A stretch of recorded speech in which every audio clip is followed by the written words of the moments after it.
नमस्कार मेरे प्यारे भाइयों, मैं हूं अनुज और आप सुन रहे हैं हॉरर कहानी, वो भी मेरी जुबानी। दोस्तों, आज का हॉरर पॉडकास्ट एक शख्स की है जिनका नाम रुपेश है, जो पेशे से एक ट्रक ड्राइवर हैं। तो चलिए अब ये कहानी रुपेश जी के नजरिए से सुनते हैं। लेकिन उससे पहले मैं आप लोगों से कुछ बताना चाहता हूं कि मैंने आप लोगों के लिए एक नया चैनल बनाया है, जहां पर मैं खुद आप लोगों को शाम के 7 बजे एक से बढ़कर एक भूतिया स्टोरीज सुनाऊंगा। और मैंने उस पर वीडियो भी अपलोड किया है, जिसका लिंक मैंने डिस्क्रिप्शन में दिया है। तो आप लोग इस वीडियो को देखने के बाद उस वीडियो को जरूर देखिएगा और साथ में चैनल को सब्सक्राइब करके अपना सपोर्ट जरूर दिखाइएगा। तो अब ज्यादा समय नहीं लेते हैं, चलिए कहानी की शुरुआत करते हैं। नमस्कार दोस्तों, मेरा नाम रुपेश है और मैं उत्तर प्रदेश के मुरादाबाद शहर के पास एक छोटे से गांव का रहने वाला हूं। पेशे से मैं एक ट्रक ड्राइवर हूं। ऐसे में अपने ट्रक को लेकर मैं अक्सर अपने शहर से बाहर ना जाने कितने ही राज्यों में जाता रहता हूं। कभी दिल्ली, कभी पंजाब, तो कभी राजस्थान। हमारा काम ही यही है, सड़कों पर जिंदगी बिताना। कभी सफर दिन का होता है तो कभी रात का, और कभी कभी तो हमें लगातार दिन रात भी सफर तय करना पड़ता है। ऐसे में रास्ते में कहीं पर रुककर खाना खाकर कभी ट्रक में आराम कर लेते हैं, तो कभी कभी कहीं सोने की व्यवस्था भी मिल जाती है। यही हमारी जिंदगी है और इस लंबे सफर में हमें कभी कभी ना जाने कितनी घटनाओं का सामना करना पड़ता है। हर ट्रक ड्राइवर की ऐसी ही जिंदगी होती है, लेकिन अपने परिवार के लिए उसे हर घटना का, हर समस्या का सामना करना पड़ता है। पर कभी कभी जिंदगी में कुछ ऐसा घटित हो जाता है जिसे भूलने की कोशिश करते हुए भी हम उसे नहीं भूल सकते। ऐसा ही कुछ मेरे साथ हुआ था, जो मैं आप सब लोगों को बताना चाहता हूं। यह एक ऐसी घटना है जिसने मेरी जिंदगी को हमेशा के लिए बदल दिया। इस घटना ने मुझे यकीन दिला दिया कि इस दुनिया में ऐसी भी ताकतें हैं जिन्हें हम समझ नहीं सकते। आज मैं जो कहानी आपको बताने जा रहा हूं, वह मेरी और मेरे दोस्त मोटू की जिंदगी की वो सच्चाई है जिसने हमें मौत के मुंह से वापस लौटाया था। दरअसल यह बात आज से कोई 2 साल पहले की है। उस वक्त मेरी जिंदगी में एक बहुत पक्का दोस्त था। उसका नाम रजत था। हम लोग एक ही गांव के थे, बचपन से साथ में खेले बढ़े थे, और किस्मत देखो कि हम दोनों एक ही पेशे में आ गए। हम दोनों ही ट्रक ड्राइवर बन गए। रजत मेरा दोस्त नहीं था, वो मेरा भाई जैसा था। हम अक्सर साथ में ही सफर पर जाया करते थे, एक ही ट्रांसपोर्ट कंपनी में काम करते थे। रास्ते में रुकना, ढाबे पर खाना, एक दूसरे के परिवार का हालचाल पूछना, सब कुछ साथ में होता था। रजत का एक सपना था। उसका सपना था कि एक दिन उसका खुद का ट्रक हो। वो किसी की नौकरी नहीं करना चाहता था। वो अपनी मेहनत से अपने परिवार को एक अच्छी जिंदगी देना चाहता था। वो अक्सर मुझसे कहता था, रुपेश भाई देखना, एक दिन मेरी भी गाड़ी होगी और मैं उस पर बड़े बड़े अक्षरों में लिखवाऊंगा, माँ का आशीर्वाद। मैं उसकी बात सुनकर मुस्कुरा देता था। हम दोनों ही मेहनत कर रहे थे अपने सपनों को पूरा करने के लिए। फिर एक दिन रजत मेरे पास भागता हुआ आया। वो बहुत खुश था। उसने मुझे बताया, भाई मैंने एक ट्रक खरीदा है। मैं यह सुनकर बहुत खुश हुआ। मैंने उसे गले लगा लिया। मैंने उसे बधाई दी। उसने एक सेकंड हैंड ट्रक खरीदा था, लेकिन उसके लिए वो किसी नई गाड़ी से कम नहीं था। उसने अपनी सारी जमा पूंजी उसमें लगा दी थी। कुछ पैसे उसने उधार भी लिए थे, लेकिन वो बहुत खुश था। उसकी आंखों में अपने सपने के पूरे होने की चमक थी। हम सबने मिलकर पूजा भी रखी थी। ट्रक पर नींबू मिर्च भी बांधी थी। रजत ने ट्रक पर सच में लिखवाया था, माँ का आशीर्वाद। वो अपने उस ट्रक को बहुत प्यार करता था। उसे बच्चों की तरह सजाता था, उसकी देखभाल करता था। लेकिन किस्मत को कुछ और ही मंजूर था। ट्रक खरीदने के सिर्फ 1 महीने बाद ही हमें वो खबर मिली। एक रात रजत का एक्सीडेंट हो गया, NH 58 पर। यह सुनकर मेरे तो पैरों तले जमीन खिसक गई। मुझे यकीन ही नहीं हुआ। हम सब भागे भागे पहुंचे। वहां का मंजर देखकर दिल दहल गया। ट्रक एक किनारे खड़ा था। उसमें ज्यादा नुकसान भी नहीं हुआ था, बस सामने से थोड़ा पिचक गया था। लेकिन रजत हमें छोड़कर जा चुका था। पुलिस का कहना था कि शायद उसे झपकी आ गई होगी, या शायद कोई जानवर सामने आ गया होगा, जिससे बचाने के चक्कर में ट्रक बेकाबू हो गया। लेकिन वहां कोई दूसरा ट्रक नहीं था, कोई दूसरी गाड़ी नहीं थी। सड़क पर भी कोई ऐसा निशान नहीं था। बस रजत की लाश थी और उसका वो सपनों का ट्रक था। यह सब कुछ हमारे लिए किसी सदमे से कम नहीं था। रजत के परिवार पर दुखों का पहाड़ टूट गया था। उसकी पत्नी और 2 छोटे बच्चे थे। घर में कमाने वाला वही था। ऊपर से ट्रक का कर्जा भी था, जो उसने ट्रक खरीदने के लिए लिया था। हम सब दोस्तों ने मिलकर बहुत मदद करने की कोशिश की, लेकिन हम कितना ही कर सकते थे। कुछ दिनों बाद रजत के परिवार ने वो ट्रक बेचने का फैसला किया, लेकिन कोई भी उस ट्रक को खरीदने को तैयार नहीं था। सब कहते थे कि ट्रक मनहूस है, जिसने अपने मालिक को ही खा लिया। गांव में तरह तरह की बातें होने लगी थीं। कोई कहता था कि उस ट्रक पर किसी बुरी आत्मा का साया है। कोई कहता था कि NH58 का वो हिस्सा ही खराब है, वहां अक्सर ऐसे हादसे होते रहते हैं। ये सब बातें सुनकर मुझे बहुत तकलीफ होती थी। ये सब मुझसे देखा नहीं गया। मैंने फैसला किया कि मैं वो ट्रक खरीद लूंगा। वो रजत की आखिरी निशानी थी और उसके परिवार को भी पैसों की जरूरत थी। मेरी पत्नी ने मुझे बहुत समझाया, मेरे घर वालों ने भी मना किया, दोस्तों ने भी कहा कि इस मनहूस ट्रक से दूर रहूं, कहा कि यह मेरे लिए ठीक नहीं है, लेकिन मैंने किसी की नहीं सुनी। मेरे मन में बस एक ही बात थी कि मैं रजत के सपने को ऐसे कबाड़ में नहीं बिकने दूंगा। मैंने अपनी थोड़ी बचत और कुछ उधार लेकर वो ट्रक खरीद लिया। रजत के परिवार को कुछ सहारा मिल गया और मुझे लगा कि मैंने अपने दोस्त के प्रति अपना फर्ज निभाया है। मैंने उस ट्रक की अच्छे से मरम्मत करवाई, उसकी पूजा करवाई और उसे फिर से चलाना शुरू कर दिया। शुरू में मुझे भी थोड़ा अजीब लगता था। ट्रक चलाते हुए कभी कभी लगता कि कोई मेरे साथ वाली सीट पर बैठा है, कभी लगता कि कोई मुझे पीछे से देख रहा है। कभी रेडियो अपने आप बंद हो जाता, कभी चालू हो जाता। कभी कभी रात में ट्रक में सोते हुए मुझे अजीब अजीब आवाजें भी सुनाई देती थीं, जैसे कोई फुसफुसा रहा हो। मैंने सोचा कि ऐसे ही भ्रम हुआ होगा। पुराना ट्रक है, थोड़ी बहुत दिक्कत होगी, या शायद यह मेरा वहम है, क्योंकि मैं रजत के बारे में ज्यादा सोचता हूं, इसलिए मैंने इन बातों पर ज्यादा ध्यान नहीं दिया। वैसे भूत प्रेत इन सारी बातों पर मैं भी थोड़ा बहुत यकीन करता था। लोगों से मैंने इन सब के बारे में सुना था, लेकिन कभी इन सब से मेरा सामना नहीं हुआ था, इसलिए कभी इन बातों को मन का भ्रम बता देता था, तो कभी इन बातों को अंधविश्वास भी कह देता, तो कभी यकीन भी कर लेता। लेकिन कहते हैं ना, जब तक अपनी आंखों से ना देख ले तब तक यकीन करना थोड़ा मुश्किल होता है। ऐसा ही मेरे साथ था, परंतु मुझे नहीं पता था कि आज मेरे साथ क्या होने वाला है। कुछ वक्त बीता, मेरे साथ जो पुराना क्लीनर काम करता था वो यह सब बातें सुनकर डर गया था। उसे भी ट्रक में कुछ अजीब महसूस होता था। एक दिन वो काम छोड़कर चला गया। उसने कहा कि इस ट्रक में कुछ तो गड़बड़ है। मुझे लगा कि वो बस बहाने बना रहा है। अब मुझे एक नए हेल्पर की जरूरत थी। तभी मेरी मुलाकात मोटू से हुई। मोटू पास के ही गांव का रहने वाला था, बहुत ही सीधा और मेहनती लड़का था। उसे भी काम की जरूरत थी। वो मेरे साथ काम करने के लिए तुरंत राजी हो गया। मैंने उसे रजत के बारे में या ट्रक के बारे में कुछ नहीं बताया। मुझे लगा कि यह सब बताने से वो भी डर जाएगा। मोटू ने मेरे साथ काम शुरू कर दिया। हम दोनों मिलकर उस ट्रक पर काम करने लगे। हम दोनों ने मिलकर कई चक्कर लगाए, कभी पंजाब, कभी हरियाणा, कभी राजस्थान। सब कुछ ठीक चल रहा था। मोटू को भी उस ट्रक से कोई शिकायत नहीं थी। वो खुश था, उसे अच्छा काम मिल गया था। मुझे भी लगा कि लोगों की बातें बस अंधविश्वास थीं। ऐसा कुछ नहीं है, ये सब बस मन का वहम है। हम दोनों अपनी मेहनत से काम कर रहे थे और जिंदगी पटरी पर वापस आ रही थी। लेकिन मुझे नहीं पता था कि यह शांति बस कुछ ही दिनों की है। एक तूफान मेरा इंतजार कर रहा था। यह बात उस दिन की है। हमें दिल्ली से एक सामान मिला था। एक बड़ी कंपनी का माल था जिसे फौरन दिल्ली पहुंचाना था। पैसे भी अच्छे मिल रहे थे। हम लोग सुबह सुबह मुरादाबाद से निकले और शाम तक दिल्ली पहुंच गए। हमने सामान अनलोड किया। हमें वहीं रात रुकना था। अगले दिन सुबह वापस आना था। हम दोनों बहुत थक गए थे। हमने सोचा कि खाना खाकर सो जाते हैं, लेकिन तभी मोटू के पास फोन आया उसके गांव से। उसकी पत्नी की तबीयत बहुत खराब थी। उसे अस्पताल में भर्ती कराया था और हालत काफी गंभीर थी। मोटू यह सुनकर बहुत घबरा गया। वो रोने लगा, उसके हाथ पैर कांपने लगे। वो कहने लगा, रूपेश भाई, मुझे घर जाना है, मुझे अभी जाना है। मेरी पत्नी को मेरी जरूरत है।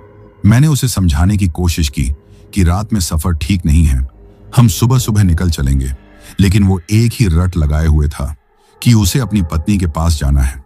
मैं उसकी हालत समझ सकता था। मैंने भी सोचा कि परिवार की बात है, ऐसे में उसका जाना जरूरी है। मैंने कहा, ठीक है, हम अभी निकलते हैं। मैंने ट्रक के मालिक को फोन किया, ट्रांसपोर्ट वाले को, उसे सारी बात बताई। उसने भी कहा कि ठीक है, तुम लोग निकल जाओ। लेकिन तभी हमें पता चला कि जिस मेन हाईवे से हम आए थे वहां पर कोई बड़ा एक्सीडेंट हो गया है। दो ट्रकों की आपस में टक्कर हो गई थी। रास्ता पूरी तरह से जाम है। उसे खुलने में सुबह के 4-5 बज जाएंगे। यह सुनकर मोटू और भी ज्यादा परेशान हो गया। वो कहने लगा, अब क्या होगा रूपेश भाई, मैं घर कैसे पहुंचूंगा? ऐसे में समझ में नहीं आ रहा था कि क्या करूं। तभी मुझे एक दूसरे रास्ते का ख्याल आया, एक शॉर्टकट, NH 58 वाला रास्ता, वही रास्ता जिस पर रजत की मौत हुई थी। मेरा दिल एक पल के लिए घबरा गया। मैंने आज तक उस ट्रक को रजत की मौत के बाद उस रास्ते पर रात में नहीं चलाया था। मैं हमेशा उस रास्ते से बचने की कोशिश करता था, लेकिन आज कोई और चारा नहीं था। मोटू की मजबूरी देखकर मेरा दिल पसीज गया। मैंने अपने आप से बोला, नहीं, ऐसा कुछ नहीं है, ये सब बस मेरा वहम है, रास्ता तो रास्ता होता है। ये सोचकर बस आगे बढ़ते ही जा रहा था। मैंने मोटू से कहा, एक रास्ता है, थोड़ा सुनसान है, लेकिन हमें जल्दी पहुंचा देगा। मोटू ने पूछा, कौन सा रास्ता? मैंने कहा, NH 58 वाला। यह सुनकर एक पल के लिए वो भी चुप हो गया। शायद उसने भी उस रास्ते के बारे में सुन रखा था, लेकिन अपनी पत्नी की चिंता में उसने फौरन हाँ कर दी। उसने कहा, ठीक है भाई, हम उसी रास्ते से चलेंगे, बस मुझे जल्दी घर पहुंचा दो। मैंने भी भगवान का नाम लिया और ट्रक स्टार्ट कर दिया। हम लोग रात के करीब 10 बजे दिल्ली से निकले। ट्रक में चला रहा था। मोटू मेरे बगल में बैठा था, चुपचाप, शायद अपनी पत्नी के बारे में सोच रहा था और मन ही मन दुआ कर रहा था। सफर काफी लंबा था और सबसे बड़ी बात यह थी कि वैसे तो मैं उस रास्ते से काफी बार गया था, लेकिन रजत की मौत के बाद यह पहली बार था कि मैं रात में वहां से गुजर रहा था, और वो भी उसी के ट्रक में। हम लोग अभी कुछ ही दूर चले थे कि मुझे थोड़ी थकान और नींद आने लगी। दिन भर की मेहनत थी। मैंने सोचा कि एक कप चाय पी लेते हैं, नींद भी भाग जाएगी और थोड़ी हिम्मत भी आ जाएगी। तभी रास्ते में एक छोटा सा चाय का खोखा नजर आया। वो 24 घंटे खुला रहता था। मैंने ट्रक को सड़क के किनारे रोक दिया। हम दोनों ट्रक से उतरे। वहां एक बूढ़ा आदमी चाय बना रहा था। उसके अलावा वहां कोई नहीं था। बिल्कुल सन्नाटा पसरा हुआ था। हमने 2 चाय का ऑर्डर दिया। वो बूढ़ा आदमी हमें घूर कर देख रहा था, खासकर हमारे ट्रक को। उसकी नजरें जैसे ट्रक पर ही चिपक गई थीं। फिर वो बोला, कहां जाओगे बेटा इस वक्त? रात काफी हो गई है। मैंने कहा, मुरादाबाद जाना है बाबा, घर पर जरूरी काम है। उसने कहा, NH 58 से जाओगे? मैंने हाँ में सिर हिला दिया। यह सुनकर उसके चेहरे पर एक अजीब सी घबराहट आ गई, जैसे उसने कोई भूत देख लिया हो। वो बोला, बेटा मेरी बात मानो तो सुबह चले जाना। यह रास्ता रात में सफर करने के लिए ठीक नहीं है। मैंने पूछा, क्यों बाबा, क्या बात है? सड़क तो ठीक है। वो बोला, बेटा सड़क तो ठीक है, लेकिन इस सड़क पर जो घूमता है वो ठीक नहीं है। यह रास्ता मनहूस है, यहां छलावा है, मौत का जाल है जो रात में सफर करने वालों को फंसाता है। अभी 2-3 महीने पहले ही एक लड़के की जान गई है यहां। बिल्कुल तुम्हारे जैसा ही ट्रक था उसका, नया नया खरीदा था बेचारे ने। यहीं रुककर चाय पी थी उसने। मैंने उसे भी समझाया था, बहुत रोका था, लेकिन वो नहीं माना। कहता था यह सब अंधविश्वास है। बूढ़े आदमी की यह बात सुनकर मेरा दिल धक से रह गया। वो रजत की बात कर रहा था। इसका मतलब रजत मरने से पहले इसी ढाबे पर रुका था। मोटू भी यह सब सुनकर बहुत डर गया। वो मेरी तरफ देखने लगा। उसकी आंखों में खौफ साफ नजर आ रहा था। मैंने उस बाबा से कहा, बाबा यह सब कहने की बातें हैं, हमें जरूरी काम से जाना है, हमारी मजबूरी है। उस बाबा ने फिर कहा, बेटा अगर मजबूरी है तो मैं तुम्हें रोकूंगा नहीं, लेकिन मेरी एक बात गांठ बांध लो, अगर अपनी जान प्यारी है तो रास्ते में कुछ भी हो जाए, कुछ भी अजीब दिखे, कैसी भी आवाज आए, ट्रक मत रोकना, एक पल के लिए भी मत रोकना। अगर ट्रक रोक दिया तो वो छलावा तुम्हें अपने जाल में फंसा लेगा और फिर तुम कभी यहां से बाहर नहीं निकल पाओगे, जैसे वो लड़का नहीं निकल पाया। मैंने उसकी बात पर ज्यादा ध्यान नहीं दिया। मुझे लगा कि बूढ़ा आदमी है, कहानी बना रहा है या शायद अंधविश्वासी है। हमने जल्दी से चाय पी, पैसे दिए और वापस ट्रक में आकर बैठ गए। मोटू बहुत डरा हुआ था, वो कांप रहा था। वो कहने लगा, रूपेश भाई मुझे बहुत डर लग रहा है, ये बाबा सही कह रहा है, यहीं रुक जाते हैं, सुबह चलेंगे। मैंने उसे डांटा, अरे तू पागल हो गया है क्या? तेरी बीवी वहां अस्पताल में है, जिंदगी और मौत के बीच झूल रही है, और तू यहां एक बूढ़े के अंधविश्वास की बातों में आ रहा है। चल बैठ, कुछ नहीं होगा, मैं हूं ना, मैं ट्रक चलाऊंगा, भगवान का नाम ले, सब ठीक होगा। मोटू मेरी बात सुनकर चुप तो हो गया, लेकिन उसका चेहरा बता रहा था कि वो कितना डरा हुआ है। उसने अपनी जेब से एक छोटी सी हनुमान चालीसा निकाली और उसे पढ़ने लगा। मैंने भी मन ही मन हनुमान जी का नाम लिया। मैंने ट्रक स्टार्ट किया और अपने अगले सफर के लिए मैं चल दिया। हम लोग अब NH 58 पर आ गए थे। सड़क बिल्कुल सुनसान थी। दूर दूर तक कोई गाड़ी नहीं थी, ना आने वाली ना जाने वाली। ऐसा लग रहा था कि उस सड़क पर इस वक्त एकमात्र मैं ही सफर कर रहा था। मैं ट्रक को तेज स्पीड में चलाते जा रहा था, जितनी जल्दी हो सके। मैं इस रास्ते को पार कर लेना चाहता था। मोटू बगल में बैठा आंखें बंद की, लगातार हनुमान चालीसा पढ़ रहा था। माहौल में एक अजीब सी खामोशी थी, सिर्फ हमारे ट्रक के इंजन की आवाज और हवा की सरसराहट। तभी अचानक चारों तरफ घना कोहरा छा गया। इतना घना कोहरा कि कुछ भी नजर नहीं आ रहा था। एक पल पहले सब कुछ साफ था और अगले ही पल जैसे हम किसी सफेद चादर के अंदर आ गए हों। ट्रक की हेडलाइट भी उस कोहरे को पार नहीं कर पा रही थी। यह देखकर मैं सोचने लगा कि इस हाईवे पर, मैदानी इलाके में अचानक इतना घना कोहरा कहां से आ गया। यह देखकर मैं थोड़ा घबरा गया। मैंने ट्रक की स्पीड धीमी कर दी, बिल्कुल रेंगते हुए। हम धीरे धीरे आगे बढ़ रहे थे। कोहरा इतना ज्यादा था कि ऐसा लग रहा था जैसे हम किसी सफेद दीवार के अंदर चल रहे हों। तभी मुझे ऐसा लगा जैसे किसी ने मेरे कान में कुछ बोला है, एक ठंडी सी फुसफुसाहट। मैंने फौरन मुड़कर मोटू की तरफ देखा। वो आंखें बंद किए, अब भी हनुमान चालीसा पढ़ रहा था। मैंने इधर उधर देखा तो कुछ भी नहीं था। ऐसे में सोचा कि ऐसे ही भ्रम हुआ होगा, शायद हवा की आवाज होगी या मेरी थकान की वजह से। इसीलिए ज्यादा इस बात पर ध्यान नहीं दिया। पता नहीं क्यों, लेकिन उस सुनसान रास्ते पर उस वक्त मुझे थोड़ी घबराहट भी हो रही थी। वैसे ना जाने कितनी बार मैंने ऐसे सुनसान रास्तों से होकर सफर किया था, कभी रात में, कभी अकेले, और कभी भी मुझे घबराहट नहीं हुई थी। लेकिन आज तो कुछ अजीब सा लग रहा था। दिल घबराता जा रहा था कि कुछ अनहोनी होने वाली है। वही बूढ़े बाबा की बातें बार बार मेरे दिमाग में घूम रही थी। छलावा, मौत का जाल। तभी मैं अपने आप से बोला, नहीं, ऐसा कुछ नहीं है, ये सब मेरा वहम है। ये सोचकर बस आगे बढ़ते ही जा रहा था। मोटू ने आंखें खोली। वो भी उस कोहरे को देखकर घबरा गया। उसने कहा, रूपेश भाई, ये कैसा कोहरा है? मुझे कुछ ठीक नहीं लग रहा। मेरा दिल बहुत घबरा रहा है। मैंने उसे हिम्मत दी। अरे कुछ नहीं है, सर्दियां शुरू होने वाली हैं, इसलिए कोहरा आ गया होगा। बस थोड़ी देर की बात है, ये छंट जाएगा। लेकिन वो कोहरा कम होने का नाम ही नहीं ले रहा था। वो और भी ज्यादा घना होता जा रहा था। अब हमें अपनी हेडलाइट में 2 फुट आगे का भी नहीं दिख रहा था। गाड़ी चलाना नामुमकिन हो गया था। मैंने थक कर ट्रक को एक किनारे पर रोक दिया।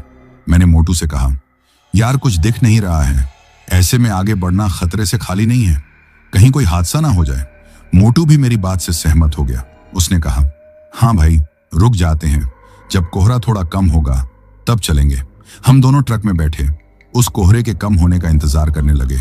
और यही हमारी जिंदगी की सबसे बड़ी और शायद पहली गलती थी। उस बूढ़े बाबा ने कहा था, कुछ भी हो जाए ट्रक मत रोकना। और हम ट्रक रोक चुके थे। हम ट्रक में बैठे थे। कोहरा शीशे से चिपका हुआ था, जैसे किसी ने बाहर रुई की दीवार खड़ी कर दी हो। कुछ भी नजर नहीं आ रहा था। मोटू अपनी सीट पर बेचैन हो रहा था। वो बार बार खिड़की से बाहर देखने की कोशिश करता। वो अपनी पत्नी के बारे में सोच रहा था। उसकी हालत कैसी होगी? वो अस्पताल में अकेली होगी? ये सोच सोच कर उसका दिल बैठा जा रहा था। आखिरकार वो मुझसे बोला, रुपेश भाई, ऐसे बैठे रहे तो सुबह हो जाएगी। मुझे अपनी बीवी के पास पहुंचना है। कुछ भी करो भाई। मैंने कहा, मोटू मैं क्या करूं, तू ही बता। इस कोहरे में कुछ भी नहीं दिख रहा है। अगर 1 इंच भी गाड़ी आगे बढ़ाई तो सीधा मौत के मुंह में जाएंगे। पता नहीं चलेगा कि ट्रक कब खाई में उतर गया। मोटू कुछ देर चुप रहा, फिर जैसे उसने कोई फैसला कर लिया हो, वो बोला, एक काम करता हूं, मैं नीचे उतर कर देखता हूं। मैं ट्रक के आगे आगे टॉर्च लेकर चलूंगा, तुम मेरे पीछे पीछे गाड़ी चलाना। धीरे धीरे ही सही, हम कुछ दूर तो आगे बढ़ेंगे। उसकी बात सुनकर मेरे दिल में घबराहट सी होने लगी। मुझे उस बूढ़े चाय वाले की बात याद आ गई। उसने कहा था, ट्रक मत रोकना। हमसे वो पहली गलती तो हो चुकी थी। हम ट्रक रोक चुके थे और अब मोटू ट्रक से नीचे उतरने की बात कर रहा था। ये दूसरी गलती होगी और शायद आखिरी भी। मैंने उसे फौरन मना कर दिया। नहीं मोटू, ये पागलपन मत कर, ये ठीक नहीं है। बाहर मत जा। इस कोहरे में कुछ भी हो सकता है। यह कोहरा मुझे ठीक नहीं लग रहा है। लेकिन मोटू उस वक्त मेरी बात सुनने की हालत में नहीं था। उस पर अपनी पत्नी के पास पहुंचने का जुनून सवार था। वो मुझ पर भड़क गया। अरे भाई, तुम भी उस बुढ़े की बातों में आ गए? ये कोहरा है, कोई भूत प्रेत नहीं जो मुझे खा जाएगा। मैं अभी देख कर आता हूं कि आगे रास्ता साफ है या नहीं। मेरी चिंता मत करो। इतना कहकर उसने मेरी बात सुनने का इंतजार भी नहीं किया। उसने ट्रक का दरवाजा खोला और नीचे उतर गया। दरवाजा खुलते ही एक ठंडी हवा का झोंका केबिन के अंदर आया। यह वैसी ठंड नहीं थी जो मौसम की होती है। यह ऐसी ठंड थी जो हड्डियों के अंदर तक घुस जाती है, जो खून को जमा देने वाली ठंड थी। मेरी रीढ़ की हड्डी में एक कंपी सी दौड़ गई। मोटू ने अपनी मोबाइल की टॉर्च जलाई। वो बोला, मैं बस 2 मिनट में आया, तुम गाड़ी स्टार्ट रखना। मैंने उसे रोकने के लिए हाथ बढ़ाया, लेकिन तब तक वो कोहरे में जा चुका था। पहले मुझे उसकी टॉर्च की रोशनी दिख रही थी, एक छोटा सा सफेद धब्बा जो उस घने अंधेरे में हिल रहा था।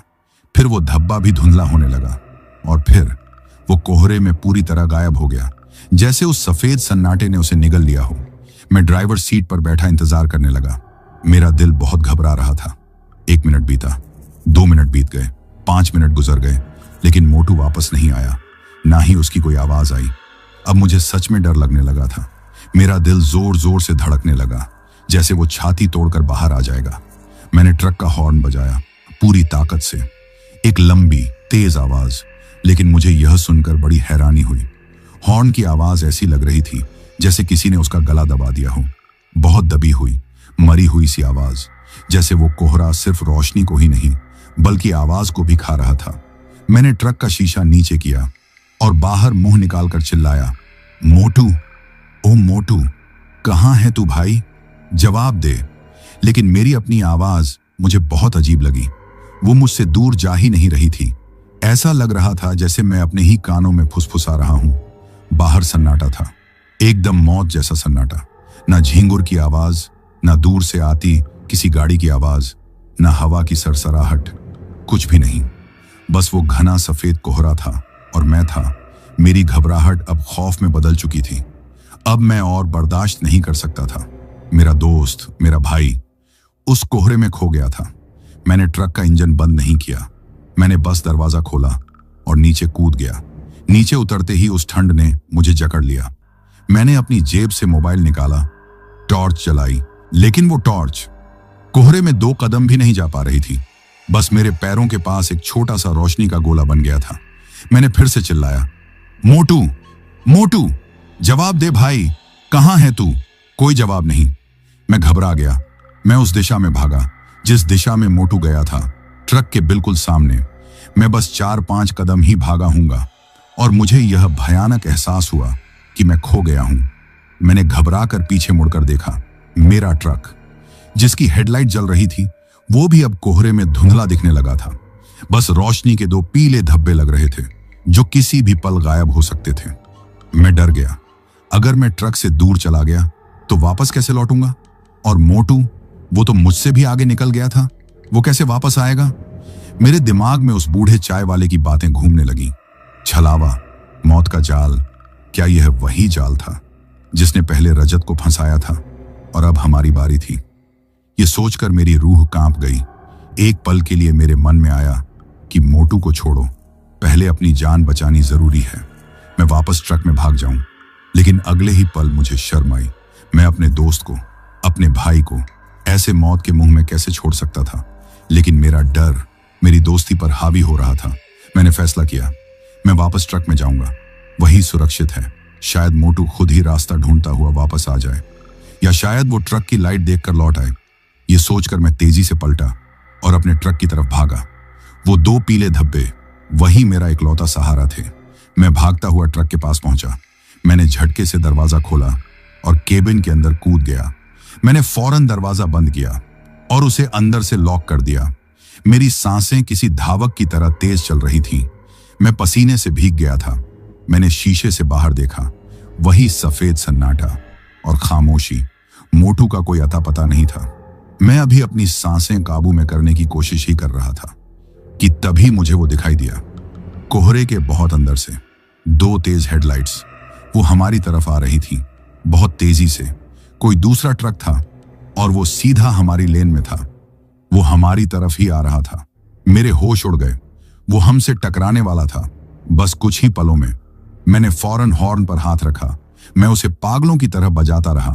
मैं शीशा नीचे करके चीखता रहा, अरे देख के चला, अंधा है क्या, मार डालेगा क्या। लेकिन उस ट्रक पर कोई असर नहीं हुआ। उसकी स्पीड जरा सी भी कम नहीं हुई। वो सीधा, बिल्कुल सीधा हमारी तरफ बढ़ता आ रहा था, जैसे उसका मकसद ही हमसे टकराना हो। मेरे पास सोचने का वक्त बिल्कुल नहीं था। बस कुछ ही सेकंड थे। या तो मैं वहीं रहता और रजत की तरह मारा जाता, या फिर मैंने ट्रक का स्टीयरिंग व्हील पकड़ा। इंजन तो पहले से ही स्टार्ट था। मैंने गियर डाला और स्टीयरिंग को बाईं तरफ घुमा दिया पूरी ताकत से।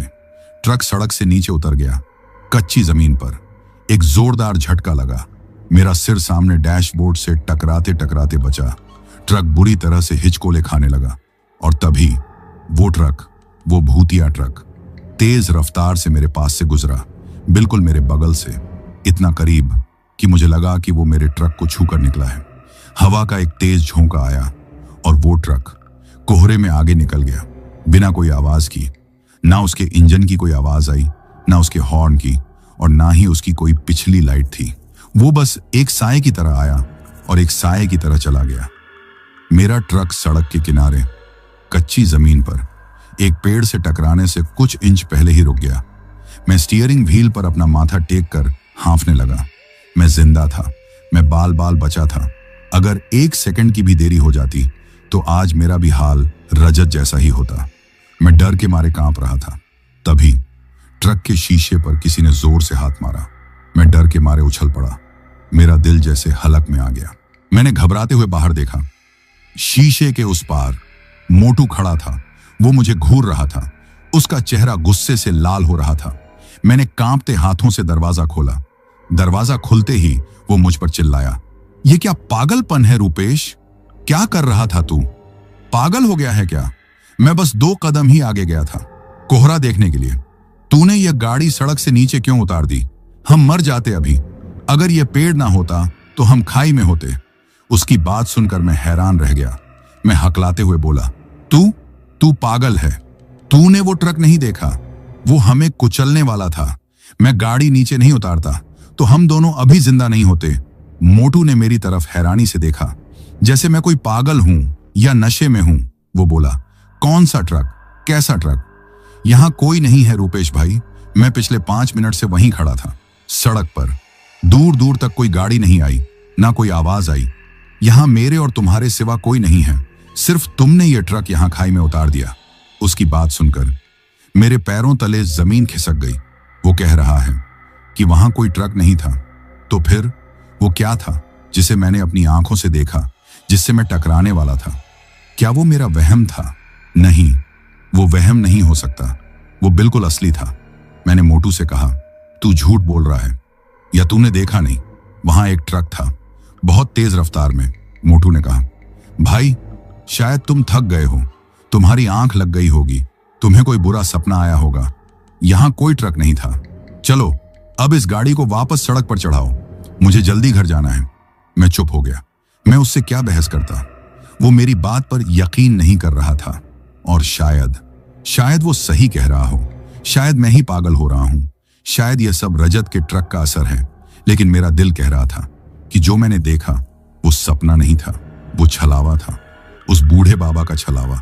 और हम उस जाल में फंस चुके थे। यह सिर्फ शुरुआत थी। मोटू मुझ पर बुरी तरह चिल्ला रहा था। उसकी आंखों में गुस्सा था। वह कह रहा था कि मैंने उसे और खुद को मरवा ही दिया था। लेकिन मेरी आंखों में गुस्सा नहीं था, मेरी आंखों में खौफ था। जो मैंने अभी अभी देखा था वो कोई सपना नहीं हो सकता था। वो एक असली ट्रक था जो हमें कुचलने के लिए ही आया था।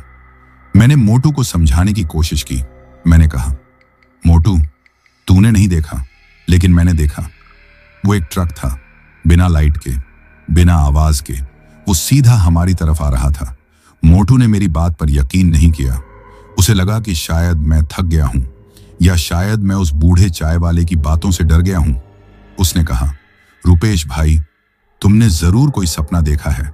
यहां कोई नहीं है, सिर्फ हम हैं और यह घना कोहरा है। मैं उससे क्या बहस करता? वो मेरी बात को समझ ही नहीं रहा था, या शायद समझना ही नहीं चाहता था। वो बस अपनी पत्नी के पास पहुंचना चाहता था। उसने मेरी तरफ घूर कर देखा, फिर बोला, हटो, ड्राइवर सीट से हटो, मैं गाड़ी चलाऊंगा, तुमसे गाड़ी नहीं चलेगी, तुम्हारी तबीयत ठीक नहीं लग रही।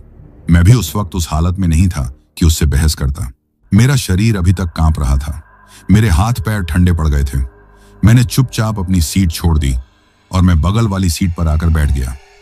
मोटू ड्राइवर सीट पर बैठा, उसने गाड़ी को गियर में डाला।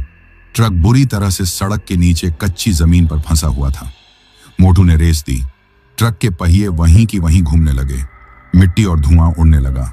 ट्रक टस से मस नहीं हो रहा था। मोटू को और गुस्सा आ गया। वो बोला, देखा, तुम्हारे पागलपन की वजह से हम यहां फंस गए हैं। अब यह ट्रक यहां से नहीं निकलेगा।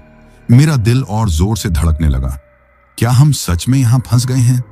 क्या वो छलावा हमें यहां से जाने नहीं देगा? नहीं नहीं, ऐसा नहीं हो सकता। मैंने मन ही मन हनुमान जी का नाम लिया। मैंने कहा, मोटू, एक बार और कोशिश कर, गाड़ी को थोड़ा आगे पीछे कर, निकल जाएगी।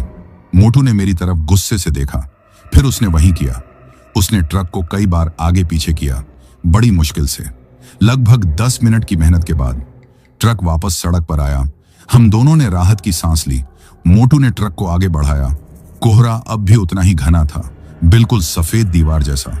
मोटू बहुत धीरे धीरे गाड़ी चला रहा था, शायद 10 या 15 की स्पीड पर, और मैं आंखें फाड़ फाड़ कर बाहर देख रहा था। उस कोहरे में मुझे डर था कि कहीं वो ट्रक फिर से वापस ना आ जाए। मोटू गाड़ी चला रहा था और लगातार बड़बड़ा रहा था। वो गुस्से में था, कह रहा था, पता नहीं कौन सी मनहूस घड़ी में इस रास्ते पर आया। उस बुढ़े की बात मान लेनी चाहिए थी। यह सब तुम्हारी वजह से हुआ है रूपेश। मैं चुपचाप उसकी बातें सुनता रहा। मैं क्या कहता? शायद कि मैं ही गलत था, शायद वो सच में मेरा वहम था।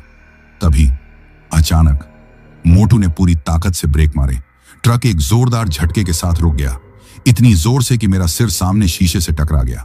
मैं दर्द से करा उठा। मैं चीखा, क्या हुआ? पागल है क्या? ऐसे कौन ब्रेक मारता है? लेकिन मोटू ने मेरी बात का जवाब नहीं दिया। वो बस चुपचाप सामने देख रहा था। उसका शरीर कांप रहा था। उसका चेहरा, जो गुस्से से लाल था, वो अब डर के मारे बिल्कुल सफेद पड़ गया था। मैंने पूछा, क्या हुआ?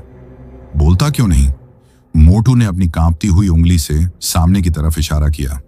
वो देखो। उसकी आवाज में इतना डर था कि मेरा दिल भी घबरा गया। मैंने सामने देखा, जहां वो इशारा कर रहा था, लेकिन मुझे कुछ भी नजर नहीं आया। वही घना कोहरा और खाली सड़क। मैंने कहा, क्या है? मुझे तो कुछ नहीं दिख रहा। मोटू चीख पड़ा, पागल हो गए हो क्या? तुम्हें दिखाई नहीं दे रहा? रास्ता बंद है। सामने बड़े बड़े पत्थर पड़े हैं। पूरी सड़क भरी पड़ी है। इतने बड़े बड़े पत्थर, जैसे किसी ने पहाड़ तोड़कर डाल दिया हो। उसकी बात सुनकर मैं हैरान रह गया। पत्थर? कैसे पत्थर? मैंने फिर से अपनी आंखें मलकर देखा, लेकिन मुझे कोई पत्थर नजर नहीं आया। सड़क बिल्कुल साफ थी। मैंने कहा, मोटू, यहां कोई पत्थर नहीं है, रास्ता बिल्कुल खाली है। शायद तुम्हारी आंख का वहम है। मोटू मुझ पर भड़क गया। वहम? तुम्हें यह वहम लगता है? मैं अंधा नहीं हूं। सामने देखो, हमारी मौत खड़ी है। अगर मैंने सही वक्त पर ब्रेक नहीं मारे होते तो हम सीधे उन चट्टानों से जा टकराते और हमारा वही हाल होता जो रजत का हुआ था। यह कहकर मोटू ने ट्रक का दरवाजा खोला और वो नीचे उतर गया। मैंने उसे रोकने की बहुत कोशिश की। मोटू, बाहर मत जा, उस कोहरे में मत जा, यह जाल है। लेकिन वो मेरी बात सुनने को तैयार नहीं था। वो बोला, मैं अभी देख कर आता हूं। ये पत्थर यहां कैसे आए? शायद कोई लैंडस्लाइड हुआ है। वो ट्रक से उतरा और मोबाइल की टॉर्च जलाकर कोहरे में आगे बढ़ गया। मैं उसे जाते हुए देखता रहा। मेरा दिल बैठा जा रहा था। ये वही हो रहा था जो कुछ देर पहले मेरे साथ हुआ था। बस फर्क इतना था कि इस बार मोटू को कुछ दिख रहा था और मुझे नहीं। मोटू धीरे धीरे आगे बढ़ा और फिर वो रुक गया। कोहरे में वो एक परछाई जैसा लग रहा था। वो रुक गया, जैसे वो किसी चीज से टकरा गया हो। उसने अपना हाथ आगे बढ़ाया, जैसे वो हवा में किसी चीज को छू रहा हो। फिर वो घबराकर 2 कदम पीछे हट गया। वो तेजी से पलटा और भागता हुआ वापस ट्रक के पास आया। उसने झटके से दरवाजा खोला और अंदर बैठ गया। वो बुरी तरह हाँफ रहा था। वो डर से कांप रहा था। मैंने पूछा, क्या हुआ? वो बोला, रूपेश भाई, वो पत्थर असली हैं। वो सच में वहां हैं। मैंने उन्हें छुआ है। वो बिल्कुल ठंडे और ठोस हैं। लेकिन लेकिन तुम्हें क्यों नहीं दिख रहे? यह क्या हो रहा है हमारे साथ? उसकी बात सुनकर मेरे दिमाग की सारी बत्तियां जल गईं। मेरी रीढ़ की हड्डी में एक सिहरन सी दौड़ गई। पहले मुझे वो ट्रक दिखा जो मोटू को नहीं दिखा, और अब मोटू को वो पत्थर दिखे जो मुझे नहीं दिख रहे थे, लेकिन वो उन्हें छू सकता था। ये कोई वहम नहीं था, ये कोई सपना नहीं था, ये कुछ और था। ये बहुत भयानक था। ये वही था जिसके बारे में उस बूढ़े चाय वाले ने कहा था। छलावा, मौत का जाल, एक ऐसा जाल जो हर किसी को अलग अलग फंसाता है, एक ऐसा धोखा जो आंखों से शुरू होता है और मौत पर खत्म होता है। मुझे समझ आ गया, यह हमें रोकने के लिए था। वो ट्रक, वो मुझे डरा कर रोकने के लिए था, ताकि मैं ट्रक सड़क से उतार दूं। और जब मैं नहीं रुका तो अब यह पत्थर, ये मोटू को डरा कर रोकने के लिए थे, ताकि हम यहां रुक जाएं, हम बाहर निकलें, हम घबराएं, हम फंसे। और तभी मुझे उस बूढ़े आदमी की बात किसी बिजली की तरह मेरे कानों में कौंधी। बेटा, कुछ भी हो जाए, ट्रक मत रोकना, एक पल के लिए भी मत रोकना। अगर ट्रक रोक दिया तो वो छलावा तुम्हें अपने जाल में फंसा लेगा। यही हुआ था, रजत के साथ भी यही हुआ होगा। शायद उसे भी ऐसा ही कुछ दिखा होगा, या तो कोई ट्रक, या कोई पत्थर, या शायद कुछ और। वो डर गया होगा, वो रुक गया होगा, वो ट्रक से बाहर निकला होगा, ये देखने के लिए कि क्या हुआ है। और बस उसी पल उस छलावे ने उसे अपने जाल में फंसा लिया और उसकी मौत हो गई। लेकिन हम यह गलती नहीं दोहराएंगे। मैं रजत को तो नहीं बचा सका, लेकिन मैं मोटू को और खुद को जरूर बचाऊंगा। मोटू घबराया हुआ बैठा था। वो बोल रहा था, रूपेश भाई, गाड़ी पीछे लो, फौरन यहां से वापस चलो। ये रास्ता मनहूस है, यहां भूत हैं, ये हमें मार डालेंगे। मेरी बीवी, अब मैं शायद उससे कभी नहीं मिल पाऊंगा। वो रोने लगा था। मैंने उसके कंधे पर हाथ रखा, पूरी ताकत से। मैंने उसे झंझोड़ा, मोटू चुप हो जा, रो मत, हम यहां से निकलेंगे और तू अपनी बीवी से जरूर मिलेगा। मोटू ने मेरी तरफ देखा, उसकी आंखों में आंसू थे। वो बोला, कैसे? रास्ता तो बंद है। वो पत्थर, मैंने कहा। वो पत्थर नहीं है, वो धोखा है, वो छलावा है, वो जाल है। मोटू बोला, नहीं, मैंने उन्हें छुआ है, वो असली हैं। मैंने कहा, नहीं, वो असली नहीं हैं, वो सिर्फ तुम्हें दिख रहे हैं, मुझे नहीं। ये हमें फंसाने के लिए है, हमें उस बूढ़े की बात याद करनी होगी। उसने कहा था। रुकना मत। मोटू मेरी बात समझ नहीं पा रहा था। उसे लग रहा था कि मैं पागल हो गया हूं। मैंने स्टीयरिंग व्हील पर हाथ रखा। मैंने कहा, मोटू मेरी बात मान, यह हमारी जिंदगी का सवाल है। मैं जो कहता हूं वो कर। मोटू ने पूछा, क्या? मैंने एक गहरी सांस ली। मैंने कहा, गाड़ी चला। मोटू बोला, कहां? रास्ता तो बंद है। मैंने कहा, सीधा, इन पत्थरों के आर पार। मोटू की आंखें डर से फैल गईं। वो चीखा, पागल हो गए हो क्या? तुम हम दोनों को मरवाओगे, हम उन चट्टानों से टकराकर मर जाएंगे। मैंने उसकी आंखों में आंखें डालकर कहा, मोटू, अगर हम यहां रुक गए तो हम पक्का मर जाएंगे, जैसे रजत मर गया। लेकिन अगर हम चलते रहे तो शायद बच जाएं। ये पत्थर एक धोखा है, ये सिर्फ तुम्हारे दिमाग में है। मेरी आंखों से देखो, सड़क बिल्कुल खाली है। तुझे रजत की दोस्ती की कसम, तुझे अपनी बीवी की कसम। गाड़ी चला और आंखें बंद कर ले। मोटू मुझे घूरता रहा, वो कांप रहा था। शायद वो मेरी आंखों में मेरा यकीन देख रहा था, या शायद वो इतना डर गया था कि उसके पास कोई और रास्ता नहीं बचा था। उसने एक लंबी सांस ली। उसने कहा, ठीक है भाई, अगर मरना ही है तो एक साथ मरेंगे, लेकिन अगर हम बच गए तो मैं जिंदगी भर तुम्हारा गुलाम रहूंगा। उसने स्टीयरिंग व्हील को कसकर पकड़ लिया। उसने अपनी आंखें पूरी ताकत से बंद कर ली। उसने गियर डाला और उसने एक्सेलरेटर पर अपना पूरा पैर रख दिया। ट्रक, रजत का ट्रक, एक झटके के साथ आगे बढ़ा। वो तेजी से उस तरफ बढ़ा जहां मोटू के मुताबिक चट्टानें पड़ी थीं। मैं आंखें फाड़े सामने देख रहा था, खाली सड़क और घना कोहरा। मोटू जोर जोर से हनुमान चालीसा का पाठ कर रहा था। वो चीख रहा था, वो रो रहा था। ट्रक की रफ्तार बढ़ रही थी, 20, 30, 40। बस अब हम उन पत्थरों से टकराने ही वाले थे। मुझे लगा एक जोरदार धमाका होगा, हमारा शरीर लोहे में फंस जाएगा और सब खत्म हो जाएगा।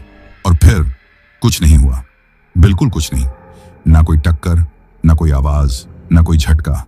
ट्रक हवा को चीरता हुआ उन पत्थरों के बीच से साफ निकल गया, जैसे वो कभी वहां थे ही नहीं। मोटू अब भी आंखें बंद की चीख रहा था। मैंने उसके कंधे पर हाथ रखा। मोटू, मोटू, आंखें खोल। हम निकल गए, हम पार आ गए। मोटू ने धीरे धीरे अपनी आंखें खोली।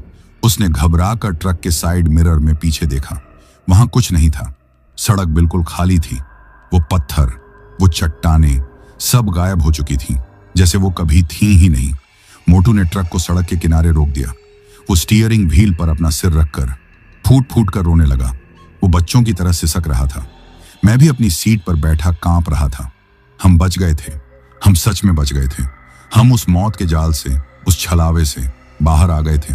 और तभी मैंने एक और अजीब चीज देखी।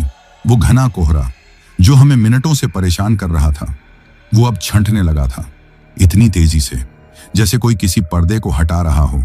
कुछ ही पलों में आसमान बिल्कुल साफ हो गया। चांद की रोशनी सड़क पर फैल गई और हमें सामने कुछ ही दूर मेन हाईवे की बत्तियां नजर आने लगी। हम NH 58 के उस मनहूस हिस्से को पार कर चुके थे। हम दोनों ट्रक से उतरे। ठंडी हवा चल रही थी, लेकिन इस बार वो हवा डरावनी नहीं लग रही थी। वो राहत की हवा थी।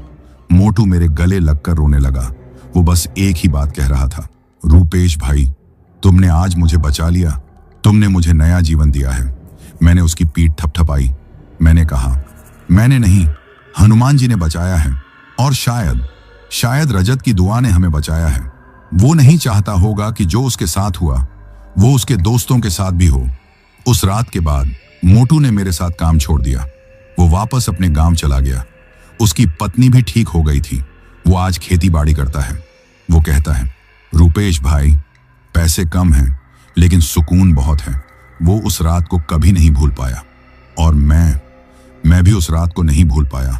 मैंने भी वो ट्रक बेच दिया, रजत का ट्रक। वो मेरे दोस्त की आखिरी निशानी थी, लेकिन वो उसके कातिल का हथियार भी था। मैं उस ट्रक को और नहीं चला सकता था। आज भी मैं ट्रक चलाता हूं। पेट के लिए यह सब करना पड़ता है। लेकिन उस दिन के बाद मैं कभी NH 58 से नहीं गुजरा, खासकर रात में तो कभी नहीं।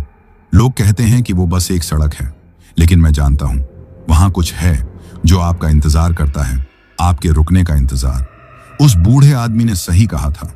वो एक छलावा है, एक मौत का जाल, जिससे बचने का बस एक ही तरीका है, चलते रहो, बस रुकना मत। तो दोस्तों, ये कहानी यही खत्म हुई। अब जिन भाइयों ने अपना नाम वीडियो में कमेंट किया था, उनका नाम लेते हैं। राम अवधेश पटेल भाई धनापुर से, विनोद गुरुंग भाई दुबई से, फजीन भाई मालदीव से, नीरज भाई कानपुर से, विक्रम सिंह भाई लखनऊ से, सिप्पा बरार भाई बठिंडा से, भीमसेन भाई ओडिशा से, मोहम्मद शाह भाई रोहरी सिंध पाकिस्तान से, धर्मराज भाई भारत से, वरुण भाई यवतमाल से, इजहार भाई उत्तर प्रदेश से, कुलविंदर कौर भाई पंजाब से, मेहंदी भाई पाकिस्तान से, अंजलि चौधरी जी मथुरा से, कृष्णा प्रजापति भाई गाजियाबाद से, मोहिबाजी पाकिस्तान से, रतन भाई भारत से, जसप्रीत सिंह भाई राजौरी गार्डन से, समीर सिंह और शमी सिंह तोमर भाई ग्वालियर से, लक्ष्मण भाई तेलंगाना से, अरविंद भाई राजकोट से, गिरिराज विश्वकर्मा भाई इंदौर से, विनोद सिंह भाई सोपुरा ब्यावर से, हसन अब्बास भाई इटली से, राजकुमार भाई नेपाल काठमांडू से, निहारिका जी ओडिशा से, सतेंद्र कुमार भाई टिप्टूर से, अनुराग कश्यप भाई दुबई से, रुपेश पटेल भाई सूरत से, सरफराज आलम भाई मुंबई से, पूनम जी सूरत से, मुकेश गुर्जर भाई भरतपुर राजस्थान से, अशीम भाई इंदौर से, राम अवधेश पटेल भाई गांधौना उत्तर प्रदेश से, रविंद्र भाई आगरा से, हेमंत कुमार भाई भरतपुर राजस्थान से, शेख मोइन भाई महाराष्ट्र से, रंजीत कुमार भाई दिल्ली से, फिजा जी इस्लामाबाद पाकिस्तान से, नीरज पेप्सू भाई कानपुर से, रंजीत भाई बलिया से, पांडुरंग कशीद भाई सूरत से, बलभिंदर सिंह भाई राजस्थान से, धर्मेंद्र झा भाई कोलकाता से, समीर अलवी भाई गाजियाबाद से, बाबू मंडल भाई राउरकेला से, पूनम धानक भाई राजकोट से, मेघा दीदी उमरेड से, अजीनाथ भाई धामगांव महाराष्ट्र से, हमदून जिया और अहियान और आलिया भाई मालदीव से, कविता भिवानी जी हरियाणा से, ज्योत्सना जी यवतमाल से, शरीक भाई माधेपुर बिहार से, अक्षय रावत भाई भारत से, मोहम्मद महफूज आलम भाई जयपुर से, करण कुमार भाई सीतामढ़ी से, युवेश तिवारी और हर्ष तिवारी भाई लोहारी सिरसा प्रयागराज से, सूरज भाई माधेपुर बिहार से, अख्तर अंसारी भाई सिंगापुर से, विकास पंडो भाई छत्तीसगढ़ से, सुनील राज भाई असम से, हामिदुल्लाह खान भाई पाकिस्तान से, सुरजीत मोगा भाई पंजाब से, मुकेश भाई देवबंद से, बिमल भाई सऊदी अरब से, मानसा भाई पठानकोट से, रोशनी कंसकर जी मंडला मध्य प्रदेश से, आदित्य कुमार भाई बलरामपुर से, प्रणब भाई ओडिशा से, इफात अलीम खान भाई पाकिस्तान से, कृष्णा भाई ओडिशा से, अरुण कुमार भाई अयोध्या से, अमित भाई अलीगढ़ उत्तर प्रदेश से, आखिरुल इस्लाम भाई मालदा से, राकेश कुमार कलेरा भाई राजस्थान से, मोहम्मद आसिफ भाई बंगाल से, दीपिका श्रीवास्तव जी कानपुर से, राकेश कुमार भाई जॉर्डन से, समय सिंह तोमर भाई ग्वालियर से, जुनैद अख्तर भाई मालेगांव से,